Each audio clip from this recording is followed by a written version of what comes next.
안녕하세요. 암호화폐 전문 방송 오늘의 코인 시간입니다. 출근길 하늘도 암호화폐 시장도 완전히 맑아지지는 않은 모습입니다. 하지만 여러분, 한 주의 시작인 만큼 오늘의 코인과 함께 활기찬 하루 출발해 볼까요? 우선 이 시각 국내 주요 암호화폐 가격 시황 먼저 살펴보겠습니다. 3월 12일 오전 9시 기준입니다. 역시 시장이 완전히 풀리지는 않은 모습입니다. 약간의 회복세를 보이고는 있지만 주말 사이 900만 원대까지 떨어졌던 비트코인이 6.59% 오르면서 다시 1000만 원대를 회복했습니다. 또 비트코인 캐시가 12.43% 오르면서 가장 큰 상승폭 나타내고 있네요. 이번에는 현재 글로벌 거래량 순위 보시죠. 거래량 역시 아직까지 주춤한 모습입니다. 전반적으로 크게 감소하고 있는 가운데 가격 면에서 가장 큰 상승세 나타냈던 비트코인 캐시가 5,364억 원으로 오랜만에 순위권으로 올라왔네요. 이번에는 글로벌 암호화폐 시황 분석해 주실 송범선 애널리스트 나오셨습니다. 안녕하세요. 안녕하세요. 반갑습니다. 송범선입니다. 전문가님, 이 마운트곡스의 비트코인 대량 매도가 현재 하락장을 이어가고 있다고 하는데 이게 진짠가요? 어느 정도는 맞을 수 있다고 볼 수 있는데 우선 마운트곡스에서 비트코인과 비트코인 캐시의 일부를 좀 매도한 것은 맞습니다. 자, 하지만 이것을 시장 하락의 주요 원인으로 단정 지을 수는 없는데요. 이 마운트곡스의 물량 매도 사건을 좀 설명드리겠습니다. 네. 자, 그러면은 여기 있는 이분이, 동그라미 친 이분이 노부야키 고바시로 파산 수탁자입니다. 네. 자, 그런데 이제 도쿄 지방법원의 허가를 받아서 9월 27일부터 이렇게 바로 3월 7일 사이에 35,841개의 비트코인과 34,008개의 비트코인 캐시를 매각했다고 밝혔어요. 네. 자, 그러면서 이 법원과 상의를 해서 채권자들에게 돌려줄 현금을 확보하기 위해서 비트코인과 비트코인 캐시 일부를 판매했다고 밝혔습니다. 이게 지갑에서 전송된 목록입니다. 여기 쭉 나와 있죠? 네. 자, 그리고 이것을 차트랑 좀 비교를 해보자면은 마운트곡스의 지갑에 전송 직후 시장에 풀려서 이렇게 큰 음봉이 나타나고 있습니다. 그래서 많이 떨어져 있는 상황입니다. 여기까지 보면은 비트코인이 6,000달러로 가는데 마운트곡스가 좀 적지 않은 영향을 미쳤다는 점 맞는 것 같습니다. 네, 이 추가 매도 얘기까지 나오고 있는데 이것도 가능성이 있는 건가요? 코바야시가 관리하는 이 마운트곡스 비트코인 계좌에는 아직 16만 개 이상의 비트코인이 남아 있어요. 그렇기 네. 때문에 추가 매도 가능성 물론 존재하죠. 갖고 있으면은 누구든지 뭘 팔 수 있겠죠, 당연히. 그럼요. 그렇습니다. 근데 이 코바야시가 법정과 이 추가 상의를 거쳐서 매도를 결정하겠다고 밝혔어요. 자, 그리고 현재 이 마운트곡스 채권자들은 법원의 마운트곡스의 파산이 아닌 회생 요청을 신청한 상태입니다. 그러니까 완전히 무너뜨리는 게 아니라 다시 좀 살아나기를 원하는 거죠. 네. 자, 그래서 비트코인 가격이 좀 올라서 파산보다는 다시 일어나는 회생이 유리하다는 것인데 법원이 회생을 받아들인다면은 비트코인 판매는 멈추게 될 가능성이 높아지고요. 파산을 결정한다면은 매도 가능성이 높아지겠죠. 왜냐하면 네. 파산되면은 돈이 필요하기 때문에 다 팔 수밖에 없는 그런 상황이 될 겁니다. 네. 자, 그런데 이 도쿄 지방법원 선임조사위원이 신청을 기각할 사유가 없다고 회생을 인정하는 보고서를 제출했기 때문에 현재까지 상황은 좀 긍정적이라고 보실 수 있겠습니다. 네, 이 마운트곡스의 여파가 아직까지 남아있다는 게 놀랍네요. 그렇죠. 마운트곡스 진짜 옛날부터 계속해서 꾸준하게 말이 나오는 상황이죠. 네. 그리고 이번에도 최근에 또 이런 건데 일단은 도쿄 법원의 판단을 계속해서 기다려보고 이것을 좀 계속 좀 지켜볼 필요는 있는 것 같습니다.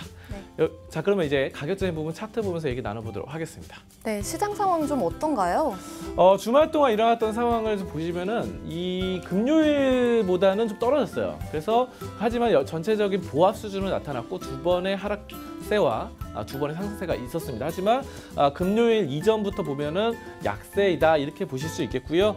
여기에는 이제 다가오는 14일에 미국에서 이 ICO 관련 청문회가 있습니다. 여기서 또 무슨 말이 좀 안 좋은 말이 나올 가능성이 있는 상황이고요. 네. 자, 그리고 이번 19일 날 또 G20 회담에서 암호화폐 전 세계적인 규제가 일어날 수 있습니다. 여기서 또 이런 약세의 분위기가 나타날 수 있는 상황입니다. 그래서 뚜렷한 방향성을 잃었다라는 보합세로 나타나고 있는 상황이고요. 다만 여기 보시면은 여기서 지금 이렇게 좀 반등을 하는 상황이죠. 그렇기 때문에 거래량 좀 터져주고 있고 그래서 월요일 들어서면서 저가 매수세가 나와주고 있는 상황이기 때문에 반등은 여전히 나올 수 있는 가능성이 높습니다. 네. 퀀텀도 보겠습니다. 퀀텀 같은 경우도 역시 보면은 이동평균선을 상방으로 돌파하면서 어느 정도 골든 크로스가 나와주고 있는 상황이고요. 긍정적으로 바닥을 찍었다. 쌍바닥이 나오죠. 여기서 한번 또 저기서 한번 이렇게 쌍바닥이 나오고 있는데 또 퀀텀 같은 경우는 또 주목해 볼 수 있는 게 한국을 이번에 또 외국인들 많이 방문하잖아요. 그 중에 네. 또 한 명입니다. 이 스텔라 쿵인데 스텔라 쿵의 말에 이목이 됩니다. 바로 퀀텀이 계속해서 여러 가지 이더리움을 극복한 이런 기술력을 바탕으로 기업을 늘려나가겠다, 확장해 나가겠다고 밝혔고요. 또 외국과도 활발하게 하고 있습니다. 그리고 중국 대기업과의 이 협업도 계속 이뤄지고 있는데 중국의 넷플릭스로 불리는 VR, 이 가상현실이죠. 이쪽 선두 기업인 바오펑과도 계약을 하게 되고요. 그 밖에 많은 회사들과 계약을 맺고 있습니다. 그렇기 때문에 퀀텀 상당히 좀 기대해 볼 수 있겠고 바로 스텔라쿵이 암호화폐 전체에 대해서도 얘기를 했습니다. 암호화폐와 블록체인에 대해서 얘기를 했는데 이 블록체인이 자동차라고 한다면은 암호화폐는 바로 연료다. 이렇게 네, 말을 했어요. 맞는 그래서 말이네요. 연료가 없으면 자동차가 갈 수 없다. 그렇죠. 그러면서 블록체인이 살아나기 위해서는 반드시 암호화폐가 잘 돼야 된다. 뭐 이런 언급을 했어요. 그렇기 때문에 이런 여러 가지 장기적으로 봤을 때는 이런 인사들의 적극적인 노력 어느 정도 반영되지 않을까 하는 기대감이 있는 것이 사실입니다. 자, 여기까지 암호화폐 종합 분석 시간이었습니다. 오늘도 말씀 감사합니다.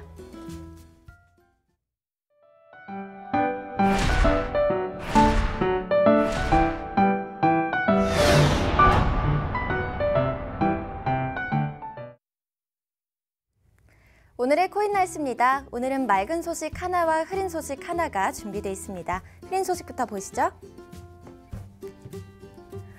이집트 정부가 국민들의 컴퓨터를 이용해서 암호화폐를 불법 채굴한 정황이 포착됐습니다. 보안업체인 더 시티즌랩이 조사한 결과에 따르면 이번 사건에 쓰인 프로그램은 스파이웨어의 일종으로 지난 터키 정부에서 국민들에게 몰래 심어놨던 것과 같은 종류의 프로그램입니다.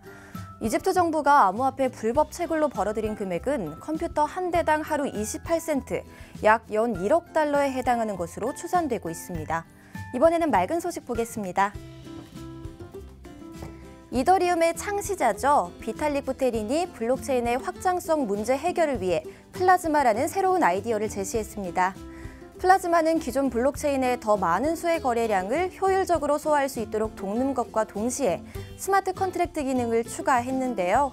아직 테스트 단계인 이 시스템이 거래소에 접목될 경우 많은 거래량에도 무리 없이 운영이 가능해지고 또 해킹 피해가 크게 번지는 것을 예방할 수 있습니다. 비탈릭은 플라즈마 기술을 이용하면 수십억 달러의 거래가 이루어지는 암호화폐 거래소가 해킹당할 때마다 누구도 돈을 잃지 않게 될 것이라고 강조했습니다. 오는 19일과 20일에는 G20 정상회담의 재무장관 회의가 열리죠. 암호화폐 규제가 주요 의제로 다뤄질 예정인데요. 암호화폐 시장이 안정적으로 자리 잡기 위해서는 세계 각국 정부의 규제가 꼭 필요하죠. 합법적인 제도권 안에서 거래가 이루어져야만 투자자들도 보호를 받을 수 있으니까요.